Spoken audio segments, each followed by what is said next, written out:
All right. So, Anthony, you got more than what you bargained for. You got to see today that we had to turn a client down because, as you pointed out, not only was it a clutter factory and it smelled like piss and corn chips from the pets in there, they had rugs over rugs, furniture everywhere, and she expected us to move everything for $130. And it wasn't just the 2 rooms downstairs, it was the room upstairs. But what really got me was the dog poop that they couldn't even pick up. And then she complained about, oh, and you still want me to pay you $130 and you're not going to move all the furniture? See, this is why. And even if I did square footage, I wouldn't have did a job like this. But this is what separates when you charge by the square foot. This keeps people like this from even calling you. This is what the industry doesn't want to understand when I try to explain this to them. See, I don't want anyone that is going to live like that. Because not only, like my wife just said, do we have to clean up their stuff, when we come back, we got to totally clean out our equipment too. So you got to think about that. And then this is coronavirus season and all that crap. Like, no. And then, I mean, you notice how she was of Spanish descent. You notice how she really didn't speak good English when I told her that we couldn't do everything. And then she went, oh, me don't understand. I need to talk to my husband. Well, you can talk to whoever you want. We getting ready to leave. Now, it was very pleasant, very polite. And it didn't mean she could have an accent of any descent. I don't want anybody to feel like I'm attacking or being racist or anything like that. I've had people that has spoke good German or whatever that when I told them the price, all of a sudden they couldn't understand me. So, you know, it's not any racism or anything like that. When she saw that she couldn't get what she wanted, is my point, she really didn't want to understand. She could have been a black woman. I don't understand what you're saying. All right, I want to get away from that. But we have a lot of assholes in this group. And they're like, oh, now he's being racist. No, I'm not. I'm saying how people will play with you when they see that you're running specials on Facebook and things like that. Now we got lucky, or with the last few jobs yesterday and the day, the ones before this, you saw we didn't have no problems. But you're always going to run into these. I mean, they really expected us to move all of that. And you was like, I ain't doing none of that. And I know that's right.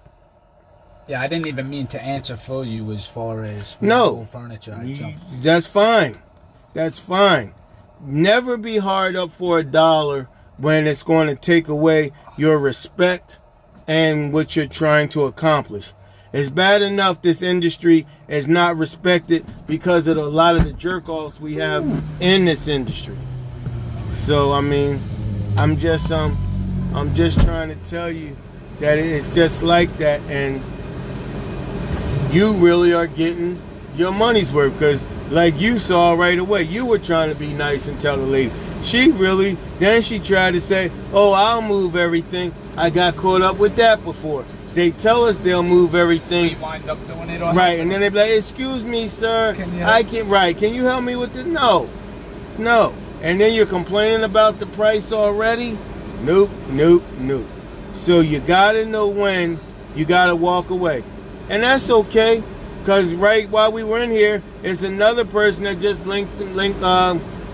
responded to my ad on Facebook while we were here. Never be hard up for the jobs like that.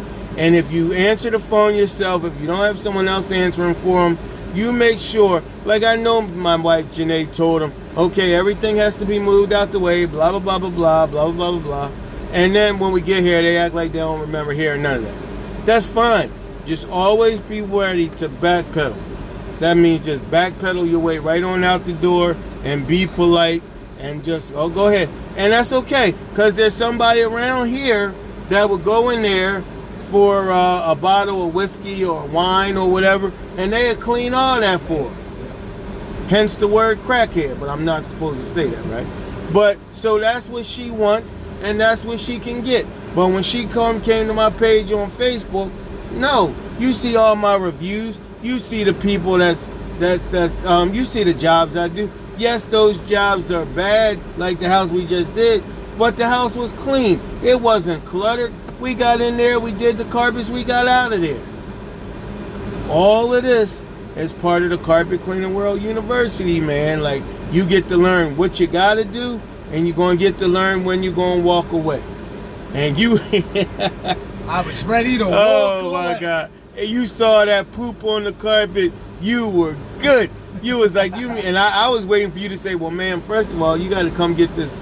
Because I would have told her, I was like, you got to get this poop up. I ain't even willing to look at nothing. That's why I told you to go ahead upstairs. I was already saw enough. Yeah, but you needed to see this for yourself. Because even though you in New York, you got some spots in New York, just like we got down here, that you got to walk away from. Just like anybody that's in Missouri, California, Las Vegas, Utah, Georgia, well, Georgia is Atlanta, Miami, anywhere. There's going to be these jobs you got to walk away from. And you can't feel bad to walk away. Your respect has to always come first. All right, Carpet Cleaning World, let me get Anthony wrapped up today. We got to get up early tomorrow and get out. I want to show him some things before we get to the job about the rotary equipment and all in the morning. It's hot as hell out here. I got to turn this air on so Anthony don't feel like he's getting smothered out here. Y'all take care, and I'll see you in the next one.